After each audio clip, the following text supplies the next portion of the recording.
खुलुमबाय कामेश्वर बर' सेनि जाना बयखौबो फिन खेबसेबाव बरायनाय जाबाय।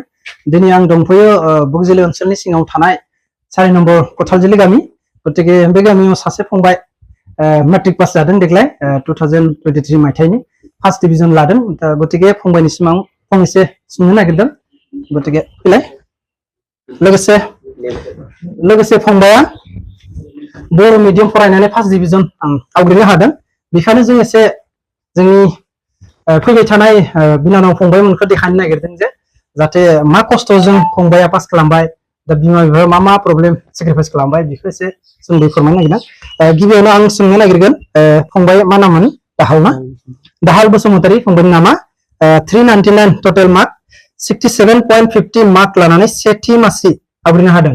आरो लोगोसे गोजोनथाव खौरां बियो बड' मिडियामाव लेटारबो मोनदों रायजोफोर। बेखायनो आं फंबायनो डाइरेक्ट सोंनो नागिरदों। दा फंबायाथ' देग्लाय बिराद गोजोनथाव खौरां सेथि मासि आवग्रिनो हाबाय। लोगोसे भबिष्यतआव मा जानो नागिरदों, माबायदि गोजोननाय मोनदों एसे फोरमायनो हालाय। फरायनानै आइएएस अफिसार गोसाय बुं। फरायनानै आइएएस अफिसार जानो सानदों आरो। गतिके गोबां मोजां मार्क लादों नङा होमबा फंबाय? बड' मिडियामाव लेटार मोनदों। गतिके फंबाया फरायनानै दा फरायनायनि गेजेरजों बे आइएएस अफिसार एसे गिदिर साख्रि मोननो नाजादों। गतिके साननायफोरा जाफुंथों जोंनि आफादगिरि जानानै बेखौनो खावलायो। लोगोसे बिमा बिफाबो दं, बिमा बिफाखौबो सोंनो नागिरसै माबायदि गोजोननाय मोनदों बे लानाय। गतिके देग्लायथ' फिसाला 1 नम्बर ना 2 नम्बरनि? 1 नम्बर न? 1 नम्बर फिसाला फार्स्ट डिभिजन मोनबाय। गतिके नोंथाङा माबायदि गोजोननाय मोनदों एसे जोंनि बिबारफोरखौ खिन्थालाय। गोजोननाय मोननाया जाबाय आं जेरैबायदि खस्थ' खालामनानै थाखा फैसा खस्थ' खालामनानै फरायहोदों, बिदिनो नाम्बारखौ बिदिनो लाखिदों, फार्स्ट डिभिजन थांदों। बेनि थाखायनो आं गोजोननाय मोनदों आरो। आं बुंनाया बेखौनो बुंबाय आरो। बिमाया बुंगोन ना? एसे फोरमायना होलाय गावनि फिसालाया फार्स्ट डिभिजन लादो बेसेबां गोजोनथाव खौरां। गोजोनथाव आं फिसालाया मोजाङै जोंनि बोसोनखौ लादो, मोजाङै फरायगासिनो दं फिसायाबो। आरो इयुनाव आरो मोजाङै बिनिफ्राय साबसिन नाम लाखिनो हागोन होननानै आं बेखौ सानो। आरो लोगोसे जोंनि ओनसोलनि नेक्स्ट जेनेरेसनखौबो एसे फोरमायना हो जाहाथे खालमासिबा जों बिदिनो खालमासिबो जेनेबा बिदिनो अराय जों सबबो लोगो मोनलायथों। बेहाय जोंहा न'आव बिदिनो अराय फैनानै ज'नो रायलाय होनलाय मोनलायथों, लोगो मोनलायथों बिदि होननानै आं सानो।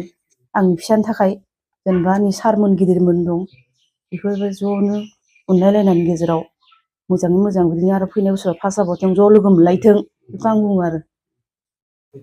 रोजा रोजा साबायखर थाबाय फंनैसो बिबुंथि लाखिनो थाखाय।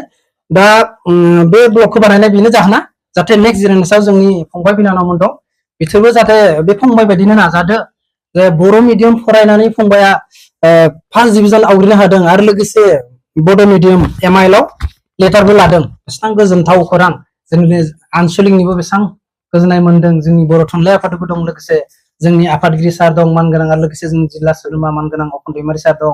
गतिके जों गोजोननाय मोनदों जाहाथे नेक्स्ट फैनाय बोसोरावबो जाहाथे जों देग्लायनि जे बांसिन आरो ओंखारो जोंनि बिदि फार्स्ट डिभिजना। गतिके बारा गोलाव खालामा दिनै ब्लगा। आरो लोगोसे आंनि चेनेलखौ जायनो जोबजासिम नायबाय बिथांखौ रोजा रोजा साबायखर होबाय। आरो लोगोसे जायफ्रा गोदान फैदों बिसोरबो जाहाथे आंनि चेनेलखौ अननानै प्लिज साबस्क्राइब खालामना लायो, लोगोसे कमेन्ट खालामो मोजां मोजां माबायदि भिडिअ बानायनो। आरो बेयाव जुदि ब्लग बानायनायाव गोरोन्थि जादोंबा बर' माहारिनि इउटिउबार होननानै आंखौ निमाहा होयो, बेखिनि बुंनानै फोजोबनाय जाबाय। गोजोन्थों।